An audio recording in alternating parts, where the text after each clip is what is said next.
Hi, welcome to another First Chapter Friday. Our story today, you can tell by my book, it is much loved, too loved. I have to get a replacement copy, and it is Lifeboat 12 by Susan Hood. It's a book told in verse. I randomly picked a spot where I thought it was a little bit of a cliffhanger, like what's going to happen next, and it is a historical fiction. Summer 1940. The envelope. I shouldn't do it. I know I shouldn't. I'll be in trouble if I open up the large envelope addressed to my parents. But it's stamped on His Majesty's service. It's not every day a family like mine gets a letter from the king. The clock tick, tick, ticks. I glance down the hall, just to make sure I'm alone. I slide my finger under the flap and peer inside.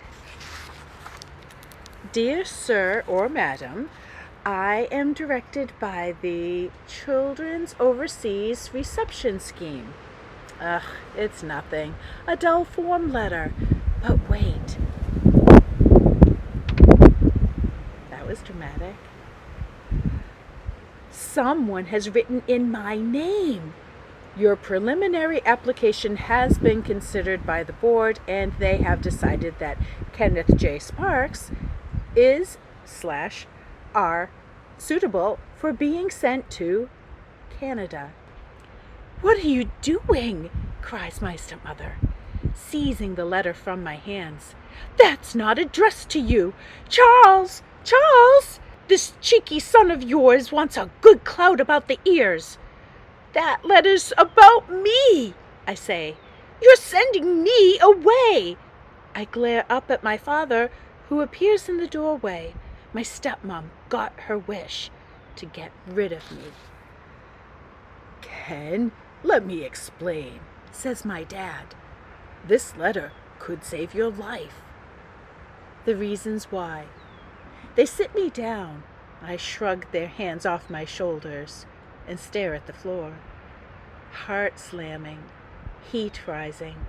They talk and talk, voices swirling in the air, rising and falling, overlapping, interrupting, weaving a net, a trap.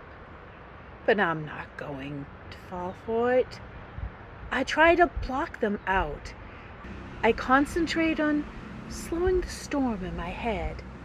They're sending me away. But hang on. What's that about the Germans?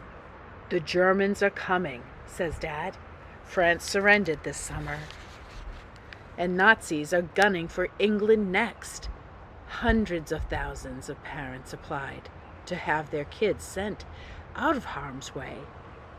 You're lucky to have been selected, says Mom. I have a sister in Edmonton, Canada. You can live with her. With your father out of work, money is tight. We can rent out your room to help pay for rations. Just think, sailing on a ship, says Dad. It will be an adventure. You'll make your way in the world. Get your head out of those books.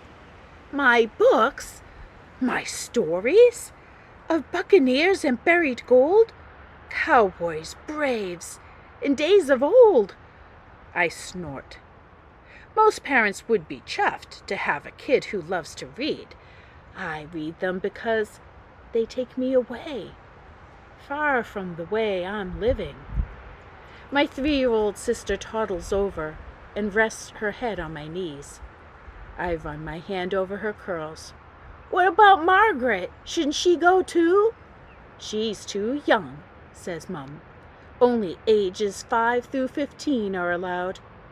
At 13, I'll be one of the oldest. No adults? I ask. Parents can't go, says my dad.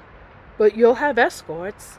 A whole staff of doctors, nurses, teachers, priests, who are volunteering. Yes, son, you're one of the lucky ones. You leave in September. You mustn't tell your friends, says Dad. Loose lips sink ships, you know.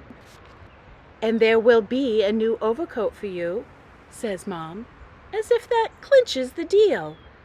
I squint up at her and think, I'm as good as gone. I tear out of the house.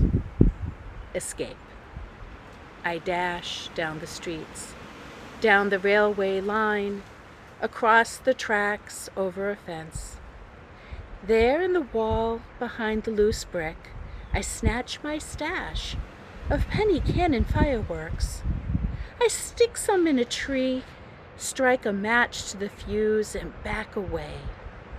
I watch as the wick sputters, smoke sparks. Blam! It makes quite a hole.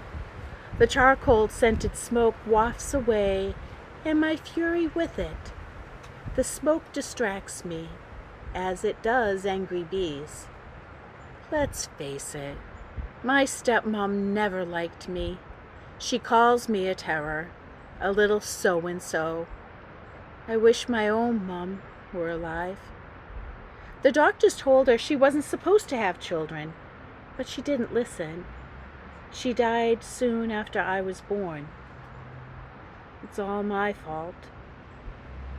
But why did my dad have to marry my nanny? Well, I wouldn't have Margaret otherwise. Sure, she's a bother sometimes, but she makes me laugh. I think about my stepmom, the ship, and this evacuation plan. I feel like a hand-me-down. My stepmom doesn't want, so she'll donate me to a good cause. Forget it. I'm not going. She won't get rid of me that easily. I climb over another fence, hoist myself up a tree, and grab an apple to eat. She thinks I'm a terror just because I like to scrump a few apples. My dad just says I'm full of beans. I can't get away with much, or I get a clout around the ear hole or the cane at school. Now they want to send me away, across the ocean. Well, I'm not going. The New World. That's what they call it. Wonder what it's like. Everything I own is old, tired, second-hand. Well, I got a new mom, but I'm her second-hand kid.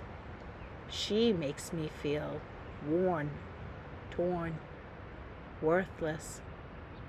A new world sounds wide open, a chance to start my miserable life over again.